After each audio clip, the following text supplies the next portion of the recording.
والبداية بالهام الذي يظهر أسفل الشاشة والأخبار الحصرية التي تعودت عليها قناة النهار. إن قرر مدرب المنتخب الوطني لكرة القدم جورج ليكانز اليوم الثلاثاء الاستقالة من منصبه غداة إقصاء الخضر في الدور الأول من نهائيات كأس إفريقيا للأمم المتواصلة بالجابون، حسب ما علمته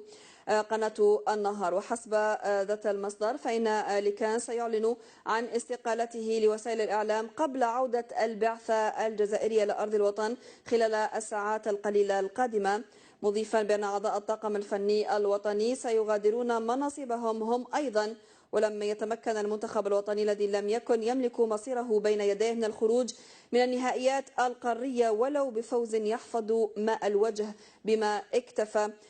بالتعادل أمام منتخب السنغال 2-2 مساء أمس بفرانسفيل في الجولة الأخيرة